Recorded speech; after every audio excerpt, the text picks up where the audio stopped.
Ya, pemirsa Tegar TV dimanapun Anda berada, kita lanjutkan dialog spesial kita pada sore hari ini bersama Kepala Balai Veteriner Lampung, Bapak Dr. Hewan Hasan Abdullah Sanyata. Ini menarik pemirsa, banyak hal yang disampaikan oleh Pak Dr. Hewan Hasan Abdullah Sanyata, baik di sesi 1 maupun sesi 2. Saat ini kita berada pada sesi 3. Sesuai tema, ini strategi penguatan teknis pusat kesehatan hewan dalam mendeteksi, merespon, dan mengendalikan penyakit hewan. Ini strategi apa ini Pak Dokter yang perlu dijelaskan juga kepada pemirsa? Silakan. Ya, terima kasih. Jadi sekali lagi untuk strategi ini, sekali lagi kami memang melakukan mapping dulu perkesuan itu. Seperti apa sih SDM-nya, seperti apa sih peralatannya, seperti apa sih apa itu ketersediaan untuk semacam sarana dan prasarananya. Setelah kami mengetahui, baru nanti kan kami langkah berikutnya. Ya sekali lagi karena ini puskeswan ini ada 150, ya akhirnya mau nggak mau akan di 4 provinsi tadi itu. Dari 4 provinsi ada 150. Nah itu akhirnya mau nggak tidak mau karena ini apa itu anggaran kami juga terbatas. Nah, rencananya kami ini nanti setelah mengetahui mapping puskeswannya, terus melihat oh ini puskeswan mana saja yang sudah siap untuk yang kami tingkatkan untuk kemampuan pengujian sederhananya. Nah, itu nanti yang pertama memang setelah habis hasil mapping nanti kami akan laksanakan bimbingan teknis. Nanti di Bintek itu nanti mungkin awalnya mau kasih teorinya dulu untuk pengujiannya, dasar teori pengujian. Lah habis itu nanti langsung praktek di laboratorium kami untuk pengujian sederhananya. Nah, setelah praktek itu nanti kami juga langsung yang tadi yang peta.puskeswan.com itu. Itu nanti kan apa itu memang kami juga mensyaratkan yang dikirim membawa laptop, soalnya sekali lagi ada aplikasi yang peta diinstal ya peta itu. Sekali lagi yang tadi kami sampaikan itu nanti untuk melihat maksudnya trennya penyakit di wilayah tersebut apa saja sih. Nah, itu nanti yaitu dengan peta.puskeswan.com ini itu nanti akan ketahuan seperti itu. Itu termasuk upaya untuk mendeteksi ya peta puskeswan.com. Ya, jadi maksudnya trennya kasusnya itu untuk ya mendeteksinya sekali lagi yang jelas sudah kelihatan mata itu yang ya. Itu kan kemarin dengan yang misalnya untuk yang pendanaan PMK ini. Ini kan alhamdulillah pusat itu kan sudah punya grand design. Untuk supaya bisa membebaskan lagi PMK dari itu. Betul. Nah, ini kan rencananya itu 2035, mudah-mudahan itu sudah dibebaskan. Soalnya kan sebelumnya itu kan butuh 100 tahun itu. 103 tahun uang itu 1887 baru bisa bebas 1990 bebasnya itu. 103 tahun. Nah ini sekarang alhamdulillah kemarin memang ya kami akui pemerintah juga tanggap, langsung anggaran juga dikasih, memang hampir 3,4 triliun untuk pengendalian PMK ini ya. Akhirnya alhamdulillah, jadi kan karena bisa cepat tertangani dalam arti yang pertama hewan-hewan yang sehat divaksinasi, kemudian hewan-hewan yang sakit diisolasi, kemudian diberi obat, diobatin, kemudian biosecurity-nya ditingkatkan, ya akhirnya alhamdulillah ini sudah melandai. Mas sekali lagi yaitu ya untuk melihat apa itu vaksinnya itu protektif atau tidak itu memang kami yang di BIVET ini ada tugas monitoring pasca vaksinasi.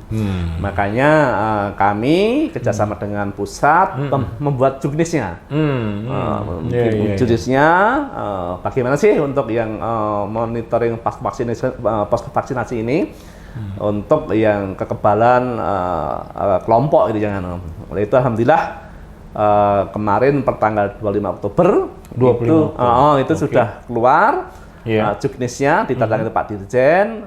Itu nanti mantar saja itu ya kami dengan pusat, dengan tim pusat dan termasuk Subag Hukum untuk membuat juknis yang berupa apa itu SK Dirjen, yang itu nanti digunakan untuk apa itu dasar ya untuk kami di BVET, kemudian termasuk nanti di lapangannya dinas atau terutama yang puskesmas itu yang lah itu nanti kan akhirnya sekali lagi kami yang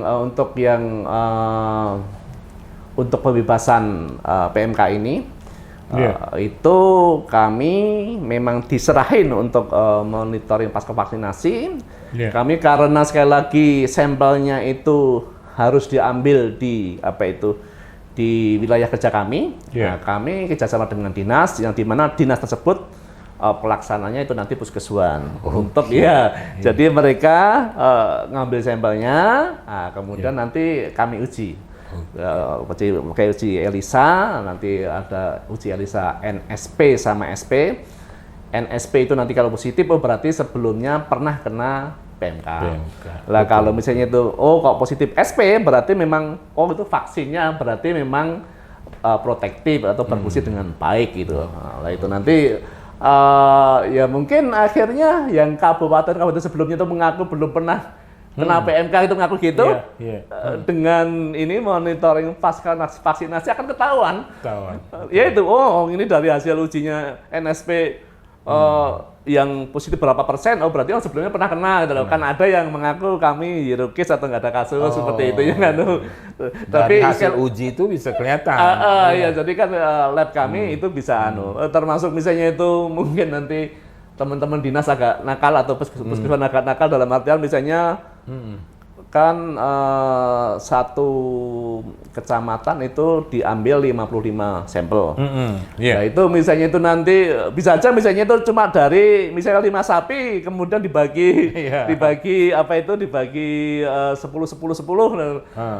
itu nanti akan ketahuan itu nanti dari tim kami. Wah ini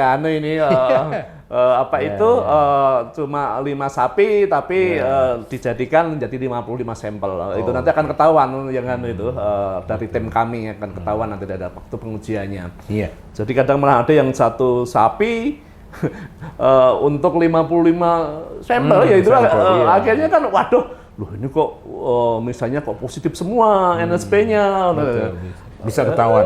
Lah ya akhirnya itu termasuk kadang yang melaporkan katanya ini sampel darah sapi. Ternyata mereka ngambil yang mudah pakai darah kambing itu yang kami kan bisa mendeteksi itu pakai identifikasi spesies artinya. Ini bukan sapi, ini dari kambing ini yang mudah diambil seperti yang ya. Itu tapi sekali lagi jelas ini kami kerjasama dengan puskeswan dan ya sekali lagi yang pertama tadi mapping, yang kedua juknisnya harus sudah jadi untuk acuan nanti dengan tim puskeswan. Kemudian kami juga sekali lagi itu nanti untuk yang jangan sampai teman-teman yang di puskeswan ini cuma mengandalkan tidak pakai pengujian, akhirnya mendiagnosa penyakit, ya akhirnya kan pasti kurang valid hasilnya. Tapi kalau dengan diuji dulu, ini memang betul penyakitnya ini, nanti terus obatnya apa, itu nanti kan akan lebih pas. Dan yang terakhir yaitu memang strategi kami yaitu sekali lagi untuk yang peta puskeswan.com ini, itu untuk mengetahui di daerah tersebut atau puskesmas tersebut itu penyakit apa saja yang ada, sehingga segera bisa ditangani. Seperti itu. Sekali lagi ini kami mencoba untuk meningkatkan kapasitas puskesmas ini untuk sekali lagi agar pada waktu mendeteksi, merespon dan penyakit hewan itu betul-betul tepat seperti dan itu. Tepat ya. Betul iya, betul Pak Mar. Betul. Ya, Pak Dokter Hewan, ini yang menarik juga aplikasi peta puskesmas.com. Iya, ini tentunya jadi seluruh Indonesia bisa ngebaca itu ya. Ya, sekali lagi ini kan ini kan sebenarnya Pak tetap pakai web ya aplikasinya. Betul. Itu nanti kan ya sekali lagi memang ya namanya aplikasi. itu akan berfungsi dengan baik kalau mereka mau ngentri datanya, menginput data, input datanya ya, kalau nggak betul, diinput ya betul. nanti kan nggak Makanya memang ya itu memang berulang kali kami menyampaikan ke mereka, tolong segera misalnya ada kasus segera diinput sehingga segera ada tindak lanjutnya lah. Itu kalau misalnya itu disembunyiin itu nanti malah akhirnya seperti bara api dalam sekam itu akhirnya itu nanti meledak baru tiba-tiba meledak gitu ya. Yang akhirnya kesulitan untuk menanganinya ya, kayak sekali lagi ya contoh kemarin yang tadi ya PMK LSD itu yang Masya Allah itu yang mereka itu tidak melaporkan akhirnya kan pusat itu kan akan bantu obat-obatan atau mungkin vitamin atau disinfektan kan berdasar laporan penyakit. Kalau nggak ada laporannya ya nggak dibantu, akhirnya seperti itu. Akhirnya mereka kelabakan sendiri. Ada tindakan dari pemerintah pusat juga ya. Iya, maksudnya memang pusat membantu untuk obat-obatannya, vitaminnya, kemudian disinfektan itu akan termasuk mungkin nanti subfitnya untuk misalnya itu nanti untuk pengambilan darah berdasarkan data puskeswan di daerah-daerah itu. Sekali lagi yaitu memang pelaku utama memang puskeswan ini sekali lagi itu dari mulai vaksinasi kemudian mungkin yang penandaan yang pakai eartag itu kemudian itu nanti yang monitoring pasca vaksinasi kami kan juga melibatkan teman-teman puskeswan ini untuk pengambilan sampelnya. Kemudian sekali lagi yang peta puskeswan.com ini juga itu teman puskeswan ini yang akan mengaplikasikan untuk inovasi atau aplikasi ini seperti itu. Iya. Pak Dr. Hewan Hasan Abdullah Sanyata, ini menarik ini dialog spesial kita ini, nggak terasa waktu juga ini.